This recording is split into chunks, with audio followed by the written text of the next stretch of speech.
Hello. I'm ecstatic to say that I am here with Allie Beckett of Barnsley, for Experience Barnsley. Congratulations, Allie, on winning the Family Friendly Museum Award 2022 Best Accessible Museum. Congratulations to you and to your project team. Thank you very much. I would love to hear a little bit more. Just tell us about Experience Barnsley, tell us about the organization, and a bit about what made this the most accessible museum. What did the jury for this award really react to when they gave you feedback about your project? Yeah, sure. So Experience Barnsley is a local history museum, and it's based in Barnsley Town Hall in the centre of Barnsley. And it's dedicated to the lives of Barnsley people, whether they're past or present. So it kind of the displays go from prehistory, Stone Age, Bronze Age, etc., right through to modern day, and we've got kind of contemporary collections as well. And there's focuses on things like coal mining, industries like textiles and glass blowing that Barnsley's been really famous for. And we've got a selection of temporary exhibitions throughout the year as well that also focus on the local community. It's also home to Barnsley Archives, so we've got a huge kind of records or documents, things like that, again relating to Barnsley's past, and it's got a really strong kind of schools programme, families and community engagement, and it's actually 10 years old in June, so we're having a birthday party and some cake which is really nice. So in terms of accessibility, we've been on this journey for several years now to try and make sure that the venue is accessible, that the events and the programs that we put on are accessible to as wide a range of people as possible, because obviously it's our responsibility to make sure that anyone who wants to can come in and experience the museum and enjoy it. So for example, we've put things in place like visual stories for people to kind of get familiar with the museum before they come. We've got audio descriptions, we've got Makaton videos, we've got clear, accessible pre-visit information on our website. So people can kind of, again, look at it before they come and make decisions based on that. And we try and be as honest and descriptive as possible within that. So the judges, so the feedback that we got from the family judges that visited, they really like that pre-visit information. They like being able to see a lot of things in advance and decide how they might plan their day.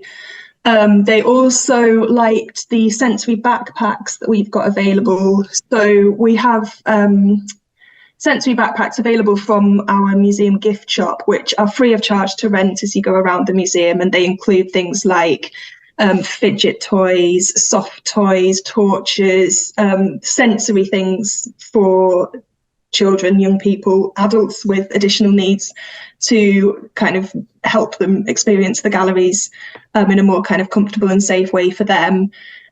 We've also got a kind of discovery area that children can play in. So again, that's really family friendly. It's comfortable, we're breastfeeding friendly.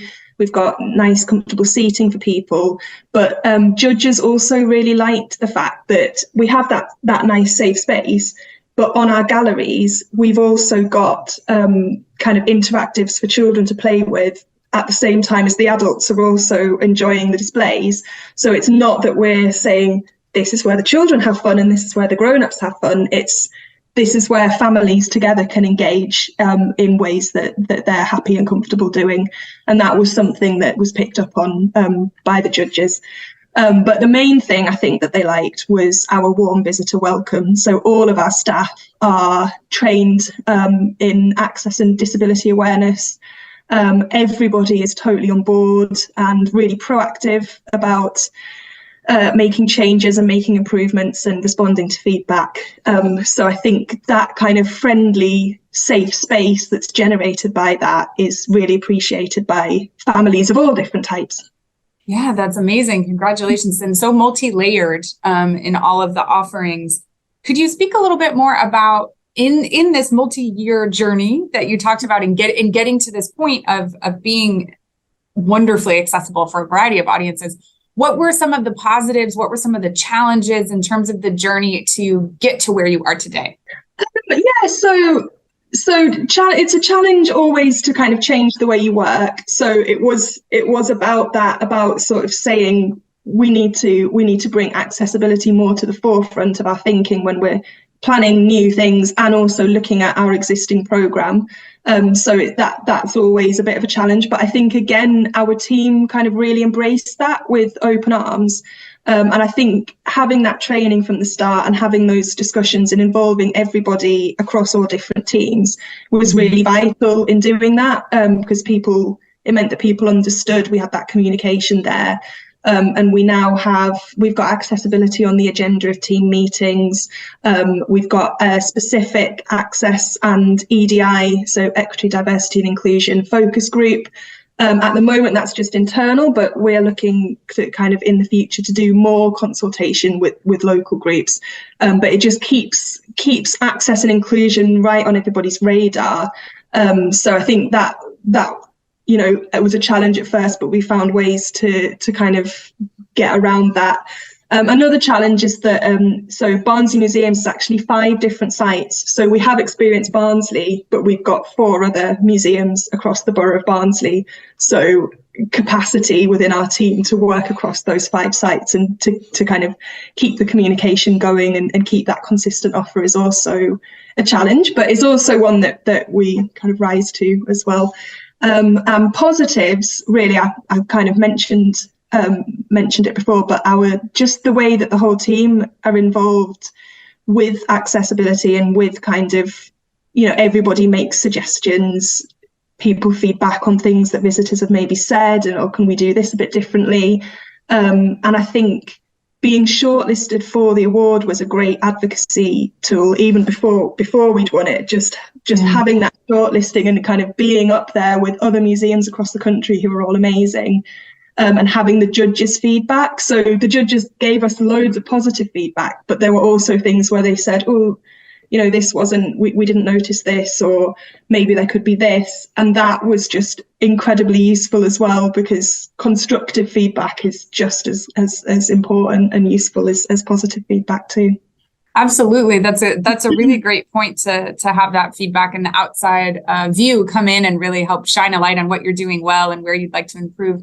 You mentioned building feedback and having this kind of committee that works on EDI and wanting to grow that. Within the process of the steps you've been taking, is there ongoing feedback and kind of conversation with community members, with family members to improve and offerings and to determine what to offer in terms of accessibility? Yeah, so when we kind of first started doing this, we had some audits commissioned and done by people with lived experience, so consultants with disabilities or who were carers for young people with disabilities, and they kind of gave us feedback and advice. And we also invited groups in from the disabled community in Barnsley who also gave us kind of this feedback. So we kind of had a really good base level to go in at. We continue to work with consultants as critical friends. So we might get in touch with them and say, we're thinking of doing this. What do you think? Or I'd just like your advice on this that's come up at some point. So that kind of ongoing conversation, kind of following that training, has been really useful as well. We do a lot of kind of consultation in advance of things. So we'll always try and sort of, before we do any big new projects, we will always try and consult with the community in advance. So we get their thoughts on what we can do in the first place that is relevant and useful and fun and engaging for them. And then we do have an evaluation process as well, so that we try and we have different methods of evaluation for different needs and different sensory needs. So we might have feedback forms or comment cards to write on, but we've also got some jars with different nice brightly coloured objects like buttons or feathers or leaves and things like that. And the participants can put them into a jar with a smiley face or a sad face or something like that, so that everybody's got the chance to feedback on how they're feeling after a session. And we also have Ewan's guides, which are I don't know if they're quite specific to Britain, but they're kind of like a trip advisor, but but for disabled people. So people can go on and review your site and say there were these access things were good, maybe these were not so good. So, you know, again, we can use that as a good way of feedback. So in the information you shared for the Best in Heritage, you mentioned that there's no such thing as fully accessible. Of course, the disability community is really communities with a variety of needs and abilities. And like I said, you kind of note that fully accessible, it may not actually exist. But one of the questions I have is, within the work, how do you plan and prioritize audience needs? And do you have a goal in mind, kind of from where you've gotten now and where you'd like to grow? Yeah, so I think often when museums sometimes say fully accessible, what they mean is they have level access for wheelchair users, and it's not always nuanced for other, as you say, kind of other members of the disabled community with other needs. And even then, kind of fully accessible doesn't necessarily give even wheelchair users the information that they might need or want to get around. So we're just kind of acknowledging that we're not here to make generalizations or assumptions about groups of people or communities, etc. So it's not necessarily that we prioritize anybody's needs over anybody else, but it's just kind of making that clear that we're aware that we can't meet everybody's needs even within a certain community. So we might, for example, at Experience Barnsley, we run a session called Sensational, with capital SEN for special educational needs. And it's every holiday, and it's suitable for young people and their families with autism or profound and multiple learning disabilities, things like that. But even though it's suitable for that group, not everybody it won't be suitable for everybody in that group. So again, we're sort of just trying to say, like, we recognize that we're not going to make generalizations and say, oh, everybody will love this because you identify as autistic or whatever. We're not trying to label anybody. So I suppose our goal level is to just provide that warm and welcome environment for people. So that kind of visitor welcome, that understanding, that disability confidence, so people feel they have a safe and non-judgmental space, and that even if they do come across something that's perhaps not for them, they're still kind of comfortable overall visiting our site. So it's about that flexibility to be kind of responsive to everybody's individual needs. Wonderful. That's great. I would love to hear just a little bit more about what shape the staff training takes and kind of how you get everybody on board with that training to provide the warm welcome so everyone feels included.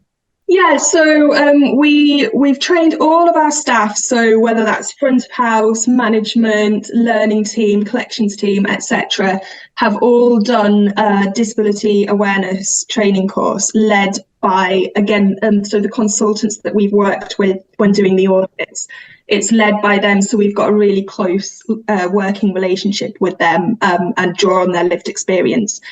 So we run that as a rolling program. So obviously you get new staff starting, or you get some staff who feel like they want a refresher. So we kind of offer that a couple of times a year. We have this rolling program. And some of our staff are also trained in a kind of more specialist technique. So, for example, we've had Makaton training, we've had audio description training, we've had text writing training to make sure that kind of we're covering intellectual access as well, and the things that, people are going to be able to engage with written things, written labels and things like that.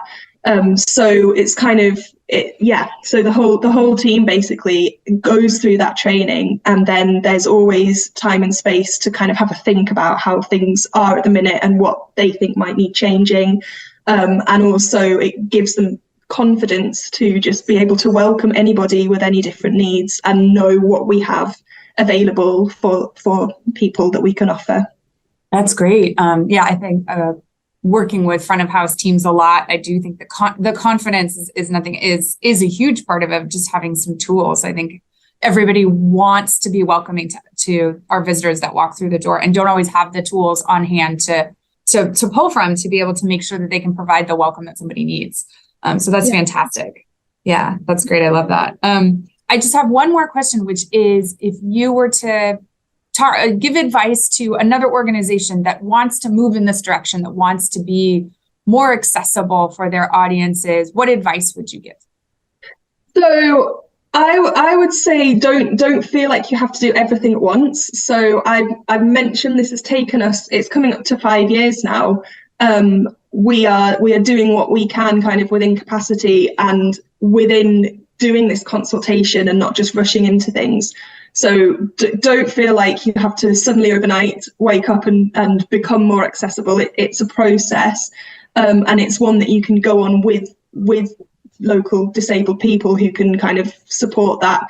But if you're doing consultation, always make sure that people are paid and reimbursed for their time and their expertise.